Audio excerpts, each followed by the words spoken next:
Everyone. अपने इस video में हम रेस्पिरेशन इन प्लांट से एक टॉपिक डिस्कस करने जा रहे हैं जो है एनारोबिक रेस्पिरेशन, जिसमें हम डिटेल स्टडी करेंगे ग्लाइकोलिसिस में और lactic acid and alcoholic fermentation के बारे में। तो चलिए शुरू करते हैं। सबसे पहले हम बात करेंगे रेस्पिरेशन के दो टाइप्स के बारे में, जो कि हम डिवाइड करते हैं on the basis of requirement of oxygen during the process. तो अगर ऑक्सीजन की रिक्वायरमेंट होती है तब हम उसे एरोबिक रेस्पिरेशन कहते हैं, और अगर ऑक्सीजन की रिक्वायरमेंट नहीं होती तो हम उसे एनारोबिक रेस्पिरेशन कहते हैं, जिसको फर्मेंटेशन भी बोला जाता है। एनारोबिक रेस्पिरेशन को फर्मेंटेशन भी बोला जाता है। अब जो एरोबिक रेस्पिरेशन है उसमें रेस्पिरेटरी सबस्ट्रेट को कंप्लीटली ऑक्सीडाइज किया जाता है। तो हमने लिखा है कंप्लीट ऑक्सीडेशन होता है रेस्पिरेटरी सबस्ट्रेट जैसे कि ग्लूकोज का। एनारोबिक रेस्पिरेशन में वहीं पर इनकम्प्लीट ऑक्सीडेशन पाया जाता है, उसको कंप्लीटली ऑक्सीडाइज नहीं किया जाता, जिसकी वजह से बहुत बड़े अमाउंट में एनर्जी डिफरेंस आता है यहाँ पर। यहाँ एरोबिक रेस्पिरेशन में एनर्जी के अमाउंट की अगर बात करते हैं तो बड़े लेवल पे एनर्जी प्रोड्यूस होती है, जैसे कि 36 या 38 एटीपीज यहाँ एनर्जी प्रोड्यूस हो रही है। 36 और 38 एटीपीज। वहीं पर एनारोबिक रेस्पिरेशन में सिर्फ 2 एटीपी के इक्विवेलेंट एनर्जी प्रोड्यूस होती है, 2 एटीपीज। अब ये एनर्जी डिफरेंस इसलिए आया क्योंकि इनकम्प्लीट ऑक्सीडेशन हुआ एनारोबिक रेस्पिरेशन में, और ये जो दो एटीपी हैं ये सिर्फ during the glycolytic pathway synthesize हो जाते हैं, उसके बाद कोई एटीपी इसमें नहीं बनता। तो हम बात करने जा रहे हैं अभी ग्लाइकोलिसिस के बारे में, जो दोनों ही टाइप के रेस्पिरेशन में कॉमन पाथवे होता है। ग्लाइकोलिसिस एक बहुत ही इंपॉर्टेंट पाथवे है रेस्पिरेशन के लिए, और बहुत ही एंशियंट भी है।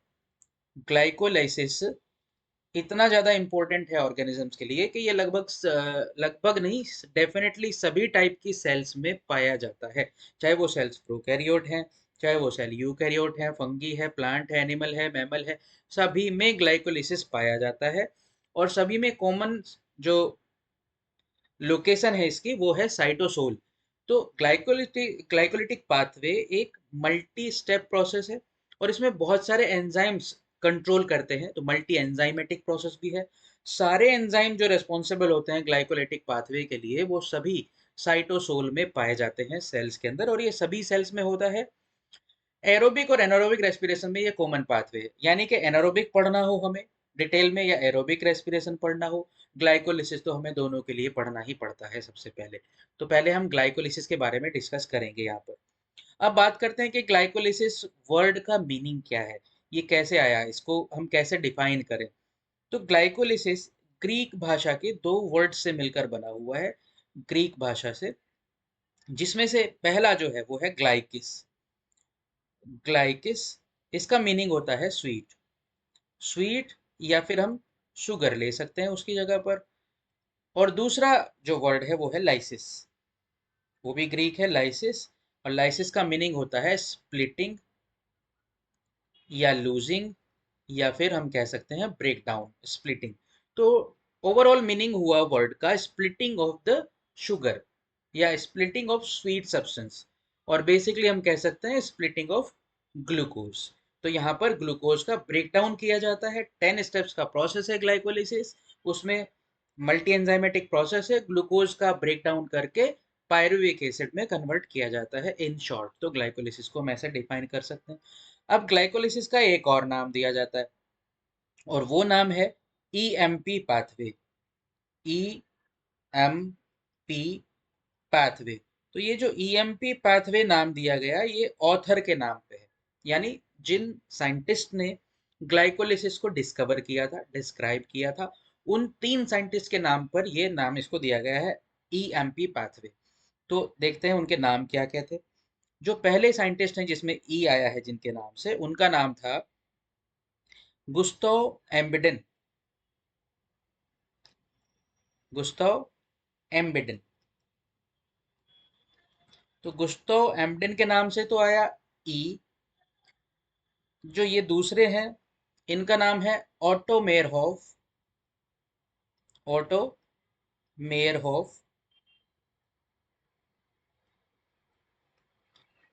इनके यहाँ से एम आ गया। और जो तीसरे हैं उनका नाम है जे के परनास,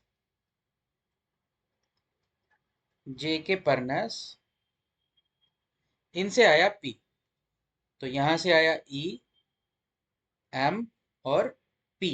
ये हो गया ईएमपी पाथवे का meaning, just on the base of name of the author's. अब जो ग्लाइकोलिसिस है, सभी सेल्स उस पे एनर्जी के पॉइंट ऑफ व्यू से बहुत सारी सेल्स तो ऐसी हैं जो सिर्फ ग्लाइकोलिटिक पाथवे पे ही डिपेंडेंट होती हैं, जैसे कि ह्यूमन आरबीसी, उसमें सिर्फ ग्लाइकोलिटिक पाथवे से ही अपनी एनर्जी रिक्वायरमेंट पूरी की जाती है, वही 2 एटीपी बनते हैं उसके अंदर। हालांकि ऑर्गेनिज्म यूकैरियोट है, और भी कई सारे ऑर्गन हैं यूकैरियोट्स में या ह्यूमन बीइंग में भी, जैसे कि रीनल मेडुला, वहां पर भी ग्लाइकोलिसिस से ही एनर्जी रिक्वायरमेंट पूरी की जाती है। इवन प्लांट्स में पोटैटो ट्यूबर, क्योंकि वहां पर फूड को स्टोर करना है और स्टोर करना है स्टार्च की फॉर्म में, तो वो पोटैटो ट्यूबर के अंदर भी जो सेल्स होती हैं उनके अंदर भी ग्लाइकोलिसिस से ही अपनी एनर्जी रिक्वायरमेंट फुलफिल की जाती है। और जो ऑर्गेनिज्म है, जो एनारोबिक ऑर्गेनिज्म ही है, वो तो पूरी तरह से डिपेंडेंट है ही ग्लाइकोलिसिस पे। तो ग्लाइकोलाइटिक पाथवे बहुत ही इंपॉर्टेंट प्रोसेस है, पाथवे है। इसको हम डिटेल में अब स्टडी करेंगे कि ग्लाइकोलिसिस में कौन कौन से स्टेप में क्या क्या होता है। तो चलिए शुरू करते हैं। ग्लाइकोलिसिस हम देखेंगे, इसको दो पार्ट में डिवाइड करके पढ़ेंगे। ग्लाइकोलिसिस को जो पहली फेज है ग्लाइकोलिसिस की, उस फेज का नाम होता है इन्वेस्टमेंट फेज, या प्रिपरेटरी फेज भी उसको कहेंगे। प्रिपरेटरी फेज, प्रिपरेटरी किस लिए प्रिपेयर किया जा रहा है, इसको ब्रेक डाउन करना है ग्लूकोज का, तो इसको प्रिपरेटरी फेज या इन्वेस्टमेंट फेज कहा जाता है, क्योंकि यहाँ पर एटीपी होंगे कंज्यूम, पहले एटीपी कंज्यूम होंगे बाद में फॉर्म होंगे, तो इसको प्रिपरेटरी फेज या इन्वेस्टमेंट फेज के नाम से जाना जाएगा। फर्स्ट 5 स्टेप्स को, टोटल 10 स्टेप्स हैं, पहले 5 स्टेप्स हम यहाँ पर देखने जा रहे हैं। तो प्रिपरेटरी फेज में हम स्टार्ट करेंगे ग्लूकोज से। तो ये हमारे पास ग्लूकोज का एक मॉलिक्यूल है, जो हम जानते हैं 6 कार्बन कंपाउंड होता है, 6 कार्बन कंपाउंड है। और इसमें पहले स्टेप में ग्लूकोज से उसको कन्वर्ट किया जाता है ग्लूकोज 6 फॉस्फेट में, ग्लूकोज 6 फॉस्फेट। ये जो ग्लूकोज 6 फॉस्फेट है, ये हेक्सोकाइनेज नाम के एंजाइम की प्रेजेंस में कन्वर्ट किया जा रहा है, हेक्सोकाइनेज। और हेक्सोकाइनेज एक एंजाइम जो है वो ट्रांसफरेज कैटेगरी का एंजाइम है, और जिसको रिक्वायर्ड होता है एक कोएंजाइम भी, और यहाँ पर वो कोएंजाइम है एटीपी। एटीपी जो है वो एडीपी में कन्वर्ट हुआ, डुअल फंक्शन प्ले कर रहा है, एनर्जी भी दे रहा है और एज ए कोएंजाइम भी यूज हो रहा है, मतलब डोनेट कर रहा है फॉस्फेट ग्रुप। अब ये हेक्सोकाइनेज एंजाइम एटीपी में से फॉस्फेट ग्रुप को निकालकर ग्लूकोज में 6th पोजीशन पर अटैच करवाता है। कैसे करवाता है वो हम जरा देख लेते हैं एक स्ट्रक्चर के थ्रू। हमारे पास स्ट्रक्चर है ग्लूकोज की, जो ग्लूकोज रिंग स्ट्रक्चर में प्रेजेंट है, उसको हम ड्रॉ कर लेते हैं ऐसे। और यहाँ पर हम इसकी नंबरिंग भी करेंगे, देखेंगे कि क्या क्या होता है। हम जो ले रहे हैं ग्लूकोज, वो अल्फा डी ग्लूकोज का एक मॉलिक्यूल हमने यहाँ पर लिया। इसमें नंबरिंग अगर हम करते हैं, तो ये हमारा फर्स्ट कार्बन है जो कि एनोमेरिक होता है ग्लूकोज में, और ये सेकंड कार्बन, ये थर्ड, फोर्थ, फिफ्थ और ये सिक्स्थ कार्बन है। अब जो ये रिंग स्ट्रक्चर बनती है ग्लूकोज की, वो स्टेबिलिटी मेंटेन करने के लिए बनती है, कि ताकि मॉलिक्यूल क्या हो जाए, स्टेबल हो जाए। अब यहाँ पर हमें क्या करना है, ब्रेक डाउन करना है ग्लूकोज का, तो स्टेबिलिटी को डिस्ट्रॉय करना पड़ेगा। अब सबसे ज्यादा अनस्टेबल कार्बन अगर यहाँ पर देखा जाए, तो वो है सिक्स्थ कार्बन, क्योंकि बाकी सब रिंग में है, वो मोर स्टेबल है कंपैरेटिवली। जो सिक्स्थ कार्बन है वो ही सबसे ज्यादा अनस्टेबल है।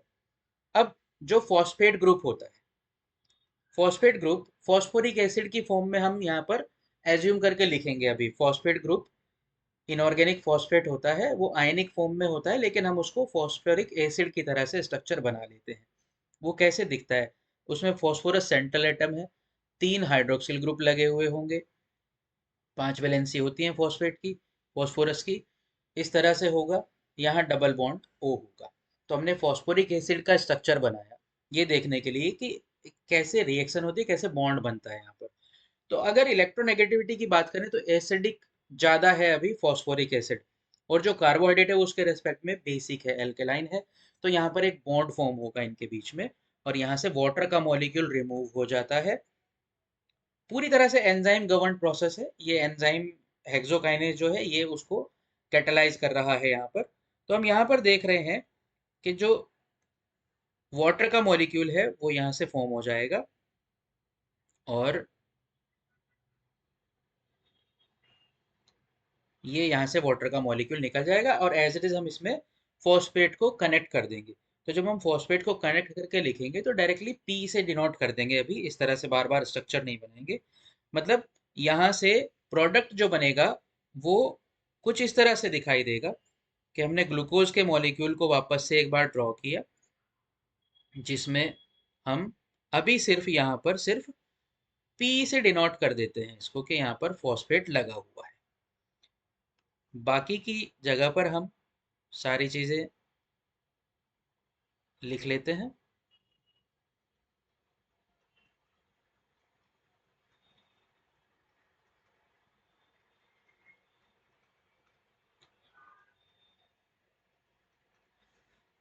नंबरिंग भी कर लेते हैं यहाँ पर।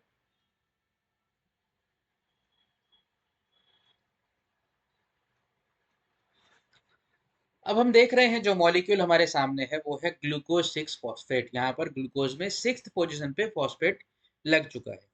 अब जो नेक्स्ट स्टेप होता है उसमें क्या किया जाता है, क्योंकि हमें ब्रेक डाउन करना है इसको, और ज़्यादा अनस्टेबल करना है। तो यहाँ पर इसको कन्वर्ट किया जाएगा अब फ्रक्टोज 6 फॉस्फेट के एक मॉलिक्यूल में। फ्रक्टोज 6 फॉस्फेट, क्योंकि फ्रक्टोज और ग्लूकोज एक दूसरे के आइसोमर होते हैं, अल्डो कीटो आइसोमर। ग्लूकोज अल्डो शुगर है और फ्रक्टोज कीटो शुगर है। अब इसको ऐसा इसलिए किया क्योंकि जब फ्रक्टोज का मॉलिक्यूल सिंथेसाइज होगा तो एक और कार्बन अनस्टेबल स्टेज में आ जाएगा जिसपे आसानी से अटैक किया जा सकेगा। तो यहाँ पर प्रोसेस क्या हुआ सेकंड स्टेप में, यहाँ पे हुआ आइसोमराइजेशन। तो हम जो एंजाइम का नाम लिखेंगे यहाँ पर वो एंजाइम है फोस्फो फ्रक्टो, या फोस्फोग्लूको भी कह सकते हैं, या हेक्सोज फॉस्फेट भी कह सकते हैं। ये तो हम सबस्ट्रेट का नाम लगा रहे हैं, फोस्फो ग्लूको लिख देते हैं और बाद में आइसोमरेज, फोस्फोग्लूको आइसोमरेज, या फोस्फोफ्रक्टो आइसोमरेज, या हेक्सोज फॉस्फेट आइसोमरेज। तीनों नाम एक ही एंजाइम के लिए यूज किए जा रहे हैं। एक और चीज हम साथ साथ मेंशन कर लेते हैं कि जहां हेक्सोकाइनेज एंजाइम यूज हो रहा है फर्स्ट स्टेप में, वहां पर मैग्नीशियम आयंस की भी रिक्वायरमेंट होती है और सेकंड स्टेप में भी मैग्नीशियम आयंस की रिक्वायरमेंट होती है। ये दोनों एंजाइम मैग्नीशियम आयन से एक्टिवेटेड रहते हैं। तो यहाँ पर ये क्वेश्चन कभी कभी आते हैं ऐसे कि कौन से आयंस की रिक्वायरमेंट होती है हेक्सोकाइनेज की एक्टिविटी के लिए, या ग्लूकोज का जो ग्लाइकोलिसिस का जो फर्स्ट स्टेप है उसमें कौन से आयंस चाहिए होते हैं। तो हमें याद रखना है मैग्नीशियम आयन, जहाँ भी ट्रांसफरेज कैटेगरी का एंजाइम यूज होता हो या आइसोमरेज का होता हो तो वहां पर मैग्नीशियम आयंस लगेंगे। अब थर्ड स्टेप में बात करेंगे। पहले इसको हम देखते हैं कि फ्रक्टोज 6 फॉस्फेट का मॉलिक्यूल कैसे बना। यहाँ स्ट्रक्चरली देखने वाले हैं हम। तो इसमें से क्या हुआ कि रीअरेंजमेंट हुआ और फ्रक्टोज का मॉलिक्यूल बना, क्योंकि वो पेंटागोनल स्ट्रक्चर होती है इस तरह से। इसमें हमने देखा कि जो कार्बन है वो रीअरेंज हो गए और हम यहाँ पर फ्रक्टोज का एक मॉलिक्यूल ऐसे बना रहे हैं जिसमें कि हम 6th पोजीशन पे ऑलरेडी फॉस्फेट लगा के चलेंगे। तो यहाँ पर पहले से ही फॉस्फेट लगा हुआ है। नंबरिंग कर देते हैं कि यही 6th पोजीशन है। इसमें नंबरिंग यहाँ से होगी क्योंकि इसमें सेकंड पोजीशन पे एनोमेरिक कार्बन होता है। तो ये फर्स्ट कार्बन है CH2OH वाला इसका ऊपर, और ये सेकंड है यहाँ पर, ये थर्ड है, ये फोर्थ, ये फिफ्थ कार्बन और ये 6th कार्बन है। तो थोड़ा सा हम इसको इस पोजीशन को थोड़ा सा हाईलाइट कर लेते हैं। फर्स्ट पोजीशन को, फर्स्ट पोजीशन में हमारे पास जो लगा हुआ है वो है CH2OH। बिल्कुल ऐसा जैसा कि ग्लूकोज में नंबर 6 वाला कार्बन था, वैसा ही अभी फ्रक्टोज में नंबर 1 वाला कार्बन हमें दिखाई दे रहा है। तो फ्रक्टोज के इस स्ट्रक्चर में अब जो अटैक होगा वो फर्स्ट कार्बन पे होगा, फर्स्ट पोजीशन पे, वापस से फर्स्ट स्टेप के जैसा ही थर्ड स्टेप में भी इवेंट होने वाला है। तो यहाँ पर क्या होगा, अभी एक एटीपी फिर से कंज्यूम होगा और यहाँ पर बन जाएगा फ्रुक्टोज 1,6 बाईफॉस्फेट।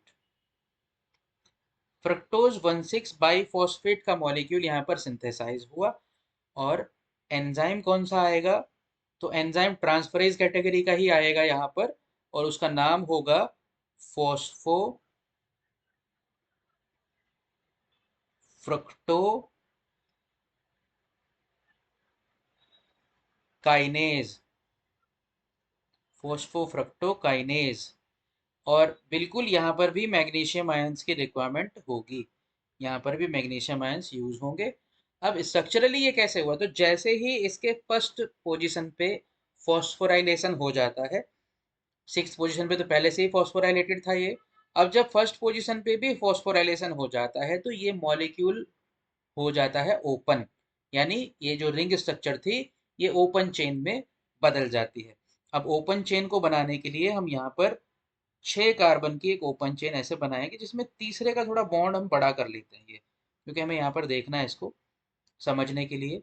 फिर उसके बाद में हम 3 कार्बन को अलग बना देंगे, यानी यहाँ पर होने वाली स्प्लिटिंग अभी फोर्थ स्टेप में होगी स्प्लिटिंग। ये जो 6 कार्बन का एक कंपाउंड है ये 3-3 कार्बन के 2 कंपाउंड्स में स्प्लिट हो जाएगा अभी फोर्थ स्टेप में। तो हम बनाते हैं पहले फ्रक्टोज का स्ट्रक्चर, जिसमें कि हम फॉस्फेट लगा के चलेंगे दोनों तरफ। तो ये होगा एंड कार्बन CH2, ये एंड कार्बन भी CH2, और इस पे पहले से लगे हुए हैं दोनों तरफ फॉस्फेट ग्रुप, ये फॉस्फोराइलेटेड हैं पहले से दोनों एंड। अब जो कीटोन होता है, यानी फ्रक्टोज एक कीटो शुगर है, तो वो कीटोन ग्रुप सेकंड कार्बन पे यहाँ पर होता है। और लास्ट से हम शुरू करेंगे तो इधर हमने OH लिख लिया, इधर H लिखा, इसका थर्ड लास्ट कार्बन भी वैसा ही होता है। हम जो बना रहे हैं वो डी फ्रक्टोज बेसिकली यहाँ पर बना रहे हैं, और यहाँ पर होता है OH इधर और H इधर। अब हम इसकी स्प्लिटिंग देखेंगे। ये तो बन गया हमारे पास कौन सा मॉलिक्यूल, फ्रक्टोज 1,6 बाईफॉस्फेट।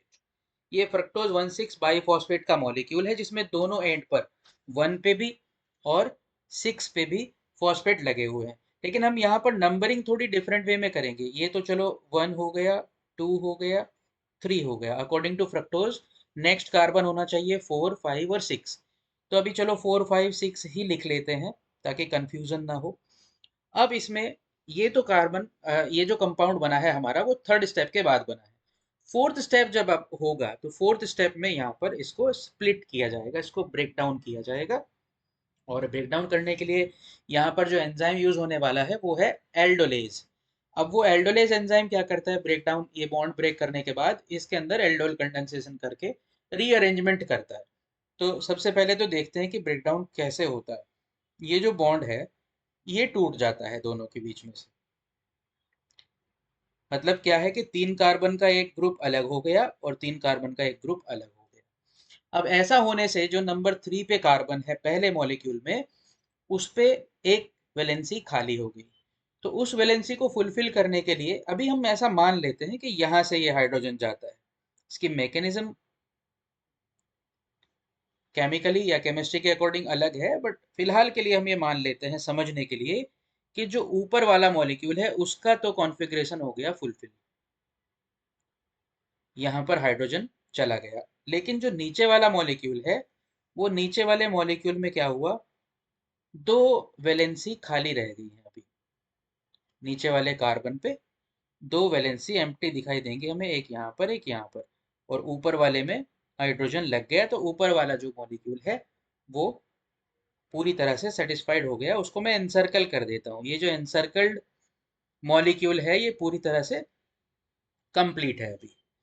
अब जो नीचे वाला मॉलिक्यूल है उसमें क्या किया जाएगा, जिसमें हम 4, 5, 6 अभी नंबरिंग कर रखी है, उस 4, 5, 6 को अभी हम चेंज कर देंगे। यहाँ से 4, 5, 6 नहीं, अब ये 1, 2, 3 ही हम नंबरिंग करेंगे, 1, 2 और ये 3। अब जो ये 1 कार्बन है इस पे दो वैलेंसी खाली हैं, और यहाँ पर जब एल्डोल कंडेंसेशन होता है तो इसमें एल्कोहलिक ग्रुप जो लगा हुआ है उसको एल्डिहाइड ग्रुप में कन्वर्ट करके इसको रिकॉन्फ़िगर कर लिया जाता है। तो यहां से क्या हुआ, ये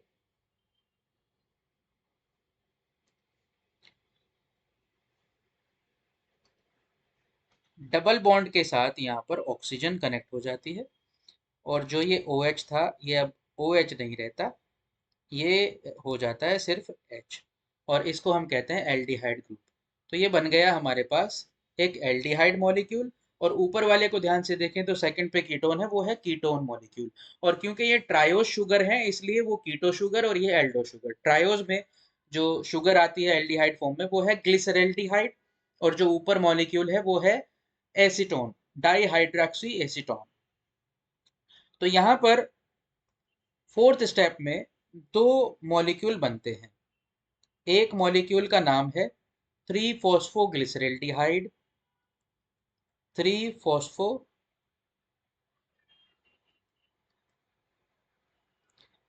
ग्लिसरल्डिहाइड, 3-फॉस्फोग्लिसरल्डिहाइड। और जो दूसरा मॉलिक्यूल बना उसका नाम है dihydroxy acetone, dihydroxy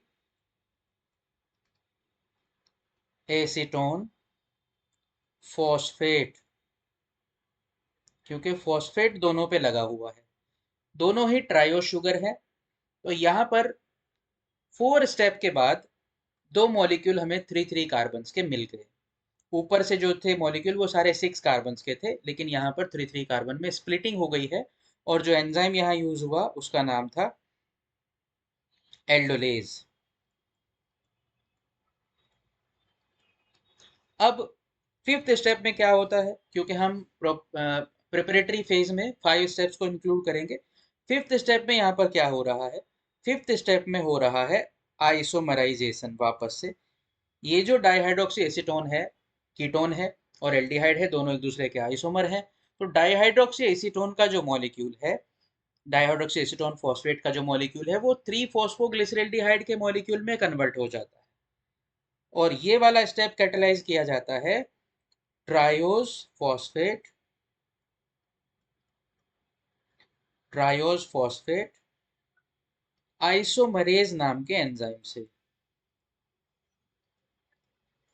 triose phosphate isomerase नाम के एंजाइम से ये कैटेलाइज किया जाता है। यानी हम फाइनली ये कह सकते हैं कि अब हमारे पास फॉस्फोग्लिसरल्डिहाइड के, 3-फॉस्फोग्लिसरल्डिहाइड के 2 मॉलिक्यूल्स होंगे इंस्टेड ऑफ 1। एक जो था वो डाइहाइड्रोक्सी एसीटोन फॉस्फेट का मॉलिक्यूल उसमें कन्वर्ट हो गया। यहाँ तक 5 स्टेप्स हमारे कंप्लीट हुए हैं, जिनको हमने स्ट्रक्चरली भी समझा और काफ़ी डिटेल में हमने देखा। अब ये प्रिपरेटरी फेज थी हमारी, इसमें कोई भी एनर्जी अभी तक नहीं बनी है। एक और चीज़ हम यहाँ पर मेंशन कर देते हैं कि यहाँ एटीपी जो था वो थर्ड स्टेप में, वो हम लिखना भूल गए, उसको लिख देते हैं। वो एडीपी और एटीपी यहाँ पर बनेगा, एटीपी यूज होगा, एटीपी बनेगा। तो यहाँ पर 2 एटीपी अभी तक यूज हो चुके हैं हमारे, और 2 एटीपी यूज होने के बाद अभी तक हमने देखा कि कोई भी एनर्जी यहाँ पर नहीं बनी। तो ये प्रिपरेटरी फेज इसीलिए कही जाती है, या इसमें हम जो भी देख रहे हैं वो एनर्जी कंजम्पशन ही अभी तक देख रहे हैं। अब जो इसके नेक्स्ट वाले 5 स्टेप्स आएंगे उनके अंदर हम देखेंगे कि एनर्जी बनेगी कैसे बनेगी, किस किस फॉर्म में बनेगी। तो चलिए आगे बढ़ते हैं इसके नेक्स्ट स्टेप पे, जहां पर हम शुरुआत करेंगे 3-फॉस्फोग्लिसरल्डिहाइड के 2 मॉलिक्यूल से। तो अभी हमारे पास क्या है, 3-फॉस्फोग्लिसरल्डिहाइड के 2 मॉलिक्यूल हैं, 3-फॉस्फोग्लिसरल्डिहाइड, 3-फॉस्फोग्लिसरल्डिहाइड। अब इस फेज का नाम भी लिख लेते हैं। फेज का नाम है हमारे पास यील्ड फेज, यील्ड फेज, या फिर इसको पे ऑफ फेज भी कहते हैं। पे ऑफ मतलब यहाँ पर अब हमें मिलेगा जो कुछ भी मिलने वाला है, तो पे ऑफ फेज भी इसको बोला जाता है। ये है यील्ड फेज या पे ऑफ फेज। अब हम यहाँ पे स्टार्ट कर रहे हैं 3-फॉस्फोग्लिसरल्डिहाइड के 2 मॉलिक्यूल से, स्टार्टिंग हमने करी। ये हमारे पास 2 मॉलिक्यूल्स है, आगे सब कुछ डबल होगा, हम उसको फाइनली 2 से मल्टीप्लाई कर लेंगे। अभी देखते चलते हैं कि जब 6th स्टेप आता है, तो जो ये 6th स्टेप है इसके अंदर क्या क्या इवेंट होते हैं, तो एक तो यहाँ पर होता है बहुत ही इंपॉर्टेंट इवेंट, जो है फॉस्फोराइलेशन। और वो फॉस्फोराइलेशन है बिना किसी एंजाइम के होने वाला, यानी कि यहाँ पर एक इनऑर्गेनिक फॉस्फेट अटैच होता है। इसको एन एंजाइमेटिक फॉस्फोराइलेशन कहते हैं यहाँ पर। इसमें कोई भी एंजाइम यूज नहीं हुआ फॉस्फोराइलेशन के लिए। एंजाइम यूज होगा इस स्टेप में, लेकिन फॉस्फोराइलेशन कराने के लिए कोई एंजाइम यूज नहीं हुआ। तो एंजाइम किस लिए यूज हुआ, तो यहाँ पर एक और चीज होती है, ऑक्सीडेशन। और ऑक्सीडेशन होता है डिहाइड्रोजिनेशन की फॉर्म में। तो यहाँ पर NAD+ जो कि है निकोटिनामाइड एडेनिन डाई न्यूक्लियोटाइड, ये एक कोएंजाइम की तरह एक्ट करता है हमारे एंजाइम के लिए। और ये यूनिवर्सल हाइड्रोजन एक्सेप्टर की तरह से भी एक्ट करता है। ये क्या है, universal hydrogen acceptor, NAD। NAD+ universal hydrogen acceptor है। और इससे बनता है यहाँ पर NADH2, क्योंकि प्रोसेस हो रहा है डिहाइड्रोजिनेशन का। तो जो एंजाइम यहाँ पर यूज होने वाला है उसका नाम है डिहाइड्रोजिनेज। और जब हम एंजाइम का नाम लिखते हैं तो सबस्ट्रेट का नाम उसके साथ लगा लेते हैं, जिससे कि एंजाइम का नाम थोड़ा बड़ा दिखता है। बट वो बहुत सिंपल होता है, उसको हम सबस्ट्रेट के नाम से जोड़ते हैं मोर स्पेसिफाई करने के लिए कि एंजाइम बेसिकली काम किसके लिए कर रहा है। तो हम यहाँ पर लिख सकते हैं ग्लिसरल्डिहाइड फॉस्फेट या phosphoglyceraldehyde dehydrogenase. Phosphoglyceraldehyde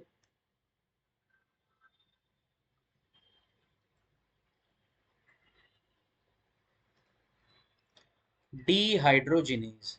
main name तो है डिहाइड्रोजिनेज, जो वो काम करेगा डिहाइड्रोजिनेज, वो इसका मेन नेम है एंजाइम का। तो डिहाइड्रोजिनेशन यहाँ पर किया गया। डिहाइड्रोजिनेशन का मतलब होता है ऑक्सीडेशन।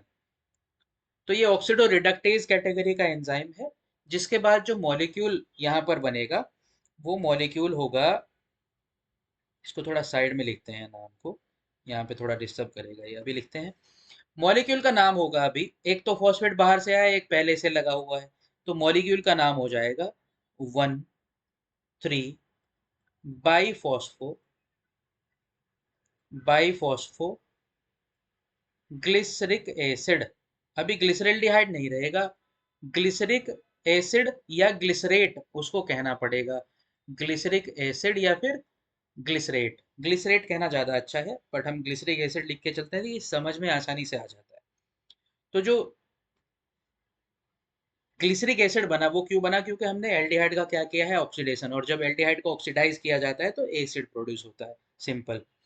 यहाँ पर एंजाइम का नाम दोबारा से लिख लेते हैं, वो है ग्लिसरल्डिहाइड फॉस्फेट या phosphoglyceraldehyde, phospho glyceraldehyde dehydrogenase. Dehydrogenase.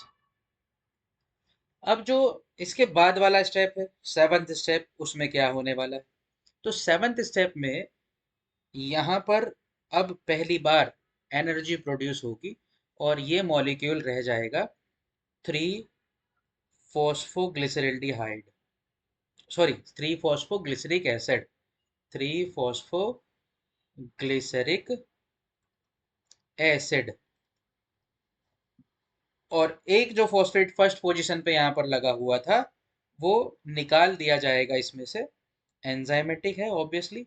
और यहाँ पर ADP से उसमें ATP का सिंथेसिस होगा।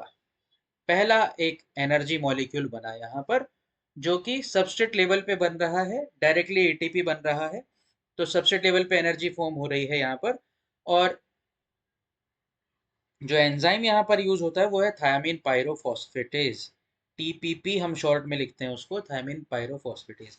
अब उसके प्रेजेंस में यहाँ पर ADP से ATP बन गया। ये नो डाउट कि हम सब कुछ डबल करेंगे बाद में, जो भी कुछ बन रहा है वो ट्वाइस होगा सब कुछ, यानी कि यहाँ पर 2 ही NADH के मॉलिक्यूल बनेंगे, 2 ही ATP बनेंगे। अब आगे बढ़ते हैं नेक्स्ट स्टेप पे। इस स्टेप में क्या होता है कि जो थर्ड पोजीशन पे लगा हुआ फॉस्फेट ग्रुप है ग्लिसरिक एसिड में, उसको सेकंड पोजीशन पे चेंज किया जाता है। मतलब एक तरीके का यहाँ ट्रांसफरेज एंजाइम ही यूज होने वाला है जो ट्रांसफर करेगा फंक्शनल ग्रुप को, लेकिन इंट्रामोलिक्यूल। और जब इंट्रामोलिकुलर ट्रांसफर होता है किसी फंक्शनल ग्रुप का, तो वहां पर जो एंजाइम यूज होता है उनको हम म्यूटेज कहते हैं। तो चलिए पहले नाम लिख लेते हैं। 2 फॉस्फोग्लिसरिक एसिड, 2 फॉस्फोग्लिसरिक एसिड है ये, जो कि बनाया गया है म्यूटेज नाम के एंजाइम की प्रेजेंस में। और वो म्यूटेज को स्पेसिफाई करना है तो हमें क्या लिखना होगा? Phosphoglycerate म्यूटेज, phosphoglycerate म्यूटेज। म्यूटेज एंजाइम्स की एक खास बात होती है कि वो इंट्रामोलिकुलर ही फंक्शनल ग्रुप ट्रांसफर करते हैं। तो ये एंजाइम थर्ड पोजीशन से सेकंड पोजीशन पे फॉस्फेट ग्रुप को शिफ्ट करने में हेल्प करता है या कैटालाइज करता है इस रिएक्शन को। और हमारे पास जो मॉलिक्यूल बन के आता है वो अब 2 फॉस्फोग्लिसरिक एसिड है। अब इसके नेक्स्ट स्टेप में, नाइन्थ स्टेप में आ जाते हैं। वहां पर फॉर्म होगा इनॉल फॉर्म, और ये बनेगा फोस्फोइनॉल पायरुवेट या फोस्फोइनॉल पायरुविक एसिड। फोस्फोइनॉल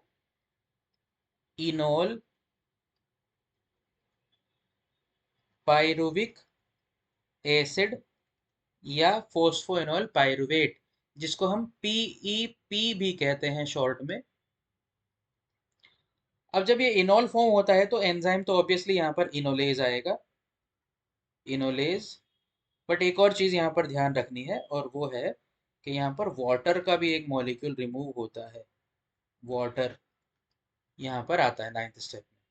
अब इस मॉलिक्यूल में देखा जाए तो एक और फॉस्फेट अभी तक बचा हुआ है, तो एक और स्टेप बाकी है, टेंथ स्टेप, जिसमें यहाँ से बन जाता है pyruvic acid finally. Pyruvic acid या फिर पायरुवेट। पायरुविक एसिड जब बनता है तो बिल्कुल सेवंथ स्टेप की तरह से ही यहाँ पर एडीपी में से एटीपी फॉर्म कर दिया जाता है। एंजाइम वही होगा, टीपीपी, थायमीन पायरोफॉस्फेटेज। इस तरीके से ग्लाइकोलिसिस के 10 स्टेप कंप्लीट होते हैं। और इसमें हम देख रहे हैं कि जो फाइनल 5 स्टेप्स थे, इन्हीं में हमें एनर्जी मिली है, एनर्जी फॉर्म हुई है। तो अब जरा मल्टीप्लीकेशन करके देख लें, सब कुछ डबल डबल होगा तो यहाँ पर 2 मॉलिक्यूल फॉर्म होंगे NADH2 के, 2 ATP बनेंगे 7th स्टेप में, और 2 ATP बनेंगे 10th स्टेप में। तो टोटल जो एनर्जी फॉर्मेशन हुई है, यहाँ पर फॉर्मेशन कितनी हुई है वो देखते हैं। फॉर्मेशन हुई है हमारे पास 4 ATPs, और कंज्यूम कितने हुए थे हमारे पास पहले 5 स्टेप्स में? कंज्यूम हुए थे 2 ATPs। 2 ATPs हम कंज्यूम कर चुके हैं। तो अब हमारे पास जो बैलेंस आएगा वो होगी यील्ड। यील्ड जो हमारे पास आती है इसमें से वो ओनली 2 ATPs आती है, जिनके बारे में हम स्टार्टिंग में बात कर रहे थे कि एनारोबिक रेस्पिरेशन में सिर्फ 2 ATPs ही मिलते हैं। तो ये वही वाले 2 ATPs हैं यहाँ पर जो हमें ग्लाइकोलाइटिक पाथवे में मिले। एनारोबिक रेस्पिरेशन में सिर्फ यही 2 ATPs हमें मिलते हैं। इसके आगे जब पायरुविक एसिड एनारोबिकली परफॉर्म किया जाता है या प्रोसेस किया जाता है तो उसमें और कोई भी एनर्जी नहीं बनती। इसके साथ साथ यहाँ पर एक और चीज बनी है, उसको भी हम यहाँ मेंशन करेंगे। हमारे पास बने हैं 2 मॉलिक्यूल्स ऑफ NADH2 के भी। NADH2 का एक मॉलिक्यूल जो होता है वो 2 ATPs के इक्विवेलेंट होता है, सॉरी 3 ATPs के इक्विवेलेंट होता है, 3 ATPs के इक्विवेलेंट। लेकिन वो 3 ATPs कहाँ पर बनते हैं? उसमें से 3 ATPs बनते हैं आफ्टर इलेक्ट्रॉन ट्रांसपोर्ट सिस्टम, जो कि एरोबिक रेस्पिरेशन का पार्ट है। यहाँ पर ये NADH2 अगर बना है तो वो NADH2 ही रहेगा, इसी फॉर्म में कहीं पर यूज होगा, क्योंकि हम पढ़ रहे हैं एनारोबिक रेस्पिरेशन, एरोबिक नहीं। जब तक एरोबिक नहीं होगा तब तक ये NADH2 ATP में कन्वर्ट नहीं किए जा सकते। तो ये तो यहाँ पर रहने वाले हैं NADH2 की फॉर्म में। लेकिन इनसे अगर हम कंट्रीब्यूशन देखेंगे एरोबिक रेस्पिरेशन में, तो 6 ATP का कंट्रीब्यूशन ये दो मॉलिक्यूल कर सकते हैं, लेकिन यहाँ पर नहीं करेंगे। तो ये बैलेंस शीट की तरह से हमने एक देख लिया ग्लाइकोलिसिस में कि हमारे पास इस तरीके से इतने एटीपी यहाँ पर फॉर्म हुए। तो अगर क्वेश्चन आ जाए how many ATP forms in the glycolytic pathway, तो हमारे पास एटीपी का नंबर आया 4 ATP forms. And how much is the yield? Yield is only 2 ATPs, right. अब आगे बढ़ते हैं, और अब इसके आगे हम पायरुविक एसिड के मॉलिक्यूल्स का जो फर्दर प्रोसेस है एनारोबिक कंडीशंस में वो कैसे होता है वो देखने जा रहे हैं। तो जो पायरुविक एसिड है वो प्लांट सेल्स में और एनिमल सेल्स में डिफरेंट डिफरेंट वे में प्रोसेस किया जाता है। अभी हम देख रहे हैं in animal cells. Animal cells में जो होता है वो प्रोसेस है लैक्टिक एसिड फर्मेंटेशन, उसको नाम दिया जाएगा लैक्टिक एसिड फर्मेंटेशन। क्योंकि यहाँ पर एनिमल सेल्स में पायरुविक एसिड के मॉलिक्यूल से लैक्टिक एसिड बनता है। अब कैसे बनता है, ये भी एंजाइम रेगुलेटेड प्रोसेस होता है, तो इसको हम देख लेते हैं कि लैक्टिक एसिड कैसे बनेगा। तो हमारे पास जो पायरुविक एसिड का मॉलिक्यूल है, पायरुविक एसिड, उसको हम जानते हैं कि 3 कार्बन कंपाउंड है। यहाँ पर डायरेक्टली उससे लैक्टिक एसिड बनता है, lactic acid in the presence of enzyme. क्योंकि अगर हम नंबर ऑफ कार्बन की बात करें तो इसमें भी 3 कार्बन होते हैं, और लैक्टिक एसिड में भी 3 कार्बन होते हैं। यहाँ पर कोई भी किसी तरह का कार्बन डाइऑक्साइड का मॉलिक्यूल इवॉल्व नहीं होता। यहाँ पर होता क्या है, तो एक एंजाइम होता है लैक्टिक एसिड या lactate, lactate dehydrogenase, lactate dehydrogenase enzyme यहाँ पर यूज होता है, जिससे कि जो हमारे पास बने हुए थे NaDH2, वो यहाँ पर इस पायरुविक एसिड को रिड्यूस करते हैं। यहाँ पर NaDH2 का जो मॉलिक्यूल है उसमें से Na D प्लस वापस से फॉर्म होता है, Na D प्लस, और जो पायरुविक एसिड का मॉलिक्यूल है वो रिड्यूस होकर लैक्टिक एसिड में कन्वर्ट हो जाता है। उसके साथ इस एंजाइम के साथ साथ यहाँ पर रिक्वायरमेंट होती है FMN की, FMN फ्लेविन मोनोन्यूक्लियोटाइड, और साथ ही साथ में जरूरत पड़ती है यहाँ पर जिंक की, जिंक आयंस की, Zn+ की, इस एंजाइम की एक्टिविटी के लिए। तो इन सभी की प्रेजेंस में ये पायरुविक एसिड का मॉलिक्यूल लैक्टिक एसिड में कन्वर्ट हो जाता है। अब जरा देखते हैं कि अगर हम इसको ट्वाइस करें, जैसे कि हमारे पास 2 मॉलिक्यूल्स ऑफ पायरुविक एसिड थे, तो 2 ही लैक्टिक एसिड बनेंगे। ऑब्वियसली 2 NaDH2 यहाँ पर यूज हो जाएंगे। तो ये वही वाले NaDH2 हैं जो कि बने थे ड्यूरिंग द ग्लाइकोलाइटिक पाथवे, वो यहाँ पर ऐसे कंज्यूम हो जाते हैं। तो कुछ भी बचा ही नहीं है। अभी एनर्जी के नाम पर सिर्फ क्या बचा हमारे पास, वही 2 ATP, 2 NaDH2 जो बने थे वो इस तरह से यहाँ पर यूज हो जाते हैं। तो ये कभी कभी क्वेश्चन पूछ लेते हैं कि एनिमल सेल्स में जब लैक्टिक एसिड फर्मेंटेशन होता है तो क्या होता है। तो वहां पे क्या पूछा जाता है, किस टर्म में पूछा जाता है, वो पूछा जाता है कि use of 6 ATP, use of 2 ATP, 3 ATP, या फॉर्मेशन ऑफ 6 ATP। तो डिपेंड करता है कि how many number of pyruvic acid, कितने नंबर ऑफ पायरुविक एसिड मॉलिक्यूल हम ले रहे हैं। अगर हमने एक पायरुविक एसिड मॉलिक्यूल को लिया है तो 3 ATP के जितनी एनर्जी यहाँ पर कंज्यूम हुई है, नॉट डायरेक्टली, डायरेक्टली यहाँ पर कोई ATP यूज नहीं होता, इनडायरेक्टली, क्योंकि एक NaDH2 3 ATP के इक्विवेलेंट होता है, इसलिए उसको हम इस तरीके से आंसर कर सकते हैं। हमसे वो कन्वर्ट करके पूछा जा सकता है कि क्या हुआ इस प्रोसेस में। तो इस प्रोसेस में हुआ, एक मॉलिक्यूल पायरुविक एसिड के लिए एक NaDH2 कंज्यूम हुआ, तो 3 ATP के इक्विवेलेंट एनर्जी यूज हो गई एक पायरुविक एसिड को एक लैक्टिक एसिड में कन्वर्ट करने के लिए इनडायरेक्टली। अगर 2 मॉलिक्यूल हो तो 6 ATP हो जाएगा। तो यहाँ पर ऐसे क्वेश्चन बनने के चांसेस रहते हैं। अब हम नेक्स्ट देखेंगे प्लांट सेल्स में। ये तो किसमें था, एनिमल सेल्स में।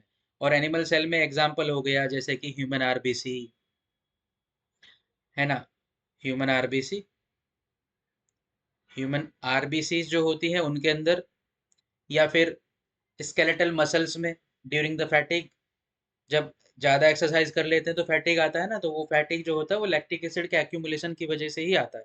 तो जब ओवर फंक्शन होता है स्केलेटल मसल्स का ह्यूमन बॉडी में, तो लैक्टिक एसिड फॉर्म होता है।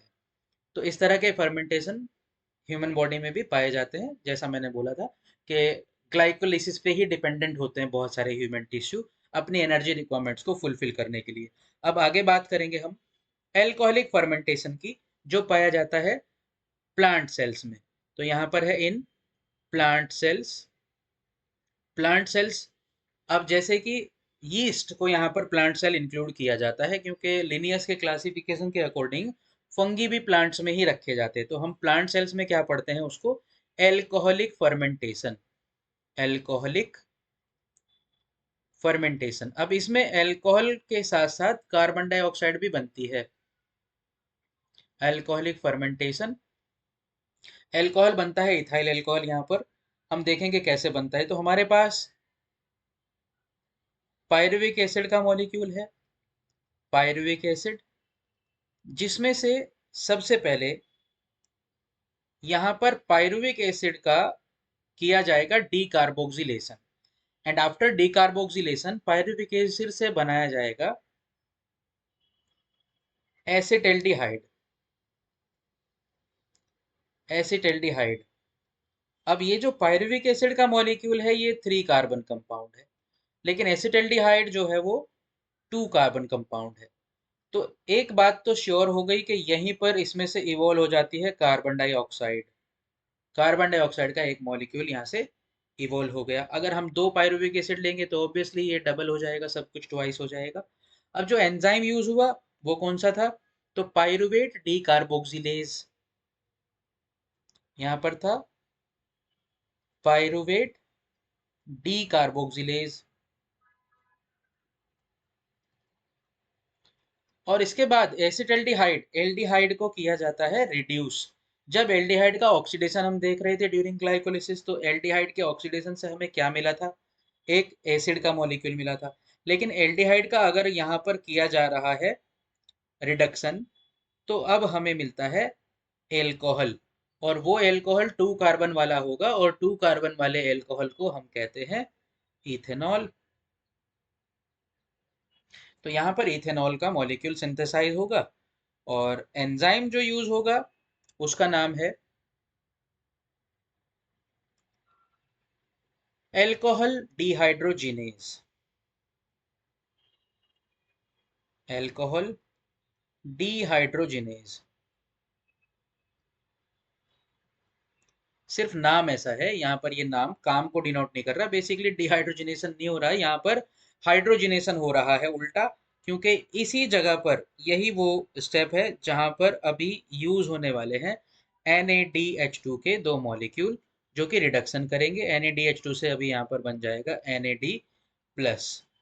तो यहाँ पर रिडक्शन हुआ एसिटल्डिहाइड का, और उसको कैटेलाइज किया एल्कोहल डिहाइड्रोजिनेज नाम के एंजाइम ने, क्योंकि ये रिएक्शन रिवर्सेबल होती है, तो इसलिए एंजाइम का नाम वैसा दिया जा सकता है। अब इसको हम ट्वाइस कर लेते हैं। हमारे पास 2 पायरुविक एसिड मॉलिक्यूल्स थे, 2 कार्बन डाइऑक्साइड इवॉल्व हुई, 2 एसिटल्डिहाइड मॉलिक्यूल्स बने, और 2 इथेनॉल मॉलिक्यूल बने। तो ओवरऑल प्रोडक्ट हमारे पास क्या क्या बना, इसमें से पायरुविक एसिड के एक मॉलिक्यूल से हमें मिलते हैं 2 molecules of ethanol and 2 molecules of carbon dioxide. अब यहाँ पर कोई भी एनर्जी नहीं बन रही, लेकिन उसी तरह से जैसे लैक्टिक एसिड फर्मेंटेशन में हमने देखा था कि NaDH2 के 2 मॉलिक्यूल यूज हो रहे हैं, ये भी ट्वाइस हो जाएंगे, 2 मॉलिक्यूल यूज होंगे। तो वही टर्म्स में यहाँ पे भी क्वेश्चन पूछा जा सकता है। तो जैसे हमने वहां पे बात की थी कि अगर एक मॉलिक्यूल है पायरुविक एसिड का जिसमें इथेनॉल बना, तो 3 ATP के इक्विवेलेंट एनर्जी लग रही है इनडायरेक्टली। यहाँ कोई एनर्जी नहीं लग रही है, मैं फिर से क्लियर कर देता हूँ, किसी तरह की कोई एनर्जी नहीं लग रही है। बट क्योंकि NaDH2 का एक मॉलिक्यूल 3 ATP के इक्विवेलेंट एनर्जी देता है आफ्टर ETS, इसलिए उसको यहाँ पर ऐसा मान लिया जाता है कि एनर्जी लग रही है। बट एनर्जी नहीं लग रही, वो जस्ट क्वेश्चन पूछा गया है मॉडिफाई करके, तो हमें उस क्वेश्चन के ऑप्शंस के अकॉर्डिंग ही आंसर प्रोड्यूस करना पड़ता है। अदरवाइज किसी तरह की कोई एनर्जी यहाँ पर कंज्यूम नहीं हो रही है, ना कोई एनर्जी यहाँ पर बन रही है, जस्ट एंजाइम कैटेलाइज्ड प्रोसेस है, और उसमें इथेनॉल और कार्बन डाइऑक्साइड बन रहे हैं इन प्लांट सेल्स। तो यही है एल्कोहलिक फर्मेंटेशन। इसी के साथ हमारा टॉपिक यहाँ पर कंप्लीट हो जाता है। हमने इसमें डिटेल में डिस्कशन किया ग्लाइकोलिटिक पाथवे का, और लैक्टिक एसिड और अल्कोहलिक फर्मेंटेशन को डिटेल में हमने डिस्कस कर लिया है। Thank you.